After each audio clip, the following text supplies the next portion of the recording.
বড় বড় চেয়ারে যখন বসি আমরা আসলে আমাদের পদের কথা ভুলে যাই যে আসলে আমাদের নিয়োগটা কি হিসেবে।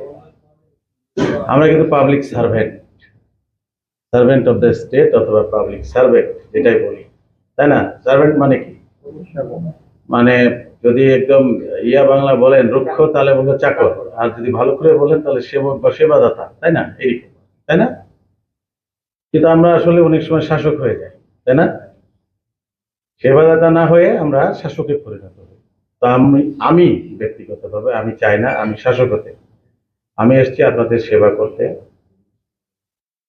এই দেশের মানুষের সেবা করতে, দেশের সেবা করতে। আমি সেবক হতে চাই, শাসক হতে চাই। সেবা করতে চাই, আপনাদের সেবা দিতে চাই।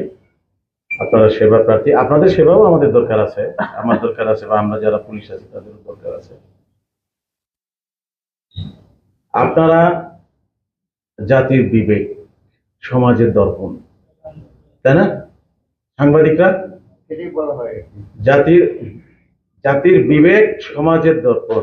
আপনি একটা পত্রিকা খুলে দেখেন, সমাজের কোন অংশ নাই ওখানে বলে? প্রতিটা অংশ আছে। অর্থনীতি আছে, ব্যবসা বাণিজ্য আছে, লেখাপড়া আছে, সারা বিশ্বের খবর আছে, তাই না? খেলাধুলা আছে। তার মানে কি একটা সমাজে যে ঘটনাগুলো ঘটে সবই আছে ওখানে। তাহলে কি সেটা দর্পণ না, আয়না না? সমাজের আয়না না? সমাজের আয়না। তো এই দর্পণেও কেউ কেউ মিস ইউজ করে, হয়তো ভুল ইনফরমেশন দেয় বা ভুল তথ্য প্রচার করে। তো সেটা আসলে আমার মনে হয় ব্যক্তির দায়বদ্ধতা, তাই না? যিনি রিপোর্টটা করছেন আর কি।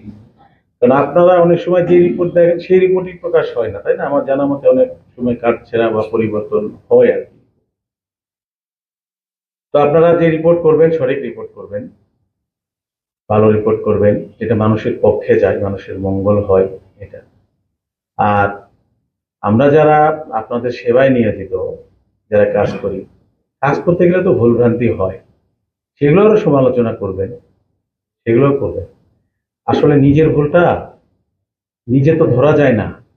আপনি সমালোচনা করলে ওইটা আমার নজরে আসলে না, আমি সংশোধন হব, পরে আর ওই ভুলটা করবো না, তাই না? সুতরাং আপনারা সমালোচনাও করবেন, আমাদের ভুল ভ্রান্তি যেগুলো যেগুলো আমরা ভুল করবো আপনারা সমালোচনা করবেন। আমরা যারা সরকারি চাকরি করি, বেশিরভাগই আমরা সরকারি প্রতিষ্ঠানে কিন্তু পড়াশোনা করেছি। বেশিরভাগই সরকারি প্রতিষ্ঠান আপনাদের করের টাকায় চলে, তাই না? আপনাদের ট্যাক্সের টাকা। আর এখানে যারা আছেন সবাই ট্যাক্স দেন, ভ্যাট দেন। তো সেখানে আমরা যখন লেখাপড়া করি আপনাদের প্রতি আমাদের দায়বদ্ধতা চলে আসে, তাই না? আপনাদের অবদানে আমি ধরেন যে চাকরি করছি বা এখানে যেই রূপে সেবা দিতে এসেছি, এখানে আপনাদেরও অবদান আছে, আছে না? অবশ্যই আছে। যে প্রতিষ্ঠানে আমরা বিশ্ববিদ্যালয়ে পড়েছি, মাসে সিটের ভাড়া দিতাম 5 টাকা আর বেতন দিতাম 15 টাকা শহরে। তাহলে বাকি টাকা কোথা থেকে আসে? বাকি টাকা আপনাদের, এদেশের জনগণের। একটা ডাক্তার, একটা ইঞ্জিনিয়ার করতে অনেক খরচ। কিন্তু আমরা আসলে যখন এই চাকরিতে বহাল হই না, সবকিছু ভুলে যাই। আমরা এগুলো মনে করি না, ভুলেও মনে করি না যে আমি ডাক্তার হয়েছি, ইঞ্জিনিয়ার হয়েছি, পুলিশ হয়েছি বা ডিসি হয়েছি। আমার এই ডিসি, এসপি বা ডাক্তার, ইঞ্জিনিয়ার বা জজ ব্যারিস্টার হওয়ার পিছনে এই দেশের একজন কৃষকের, একজন ভিক্ষুকেরও যে অবদান আছে, আমরা এগুলো ভুলে যাই। তা আমি মনে করি আমি ভুলি নাই, আমি মনে রেখেছি, ভবিষ্যতে রাখবো। আর আমার যে দায়িত্ব, আমি চেষ্টা করব সুষ্ঠুভাবে শতভাগ পালন করার জন্য। সম্ভব নয় 100%।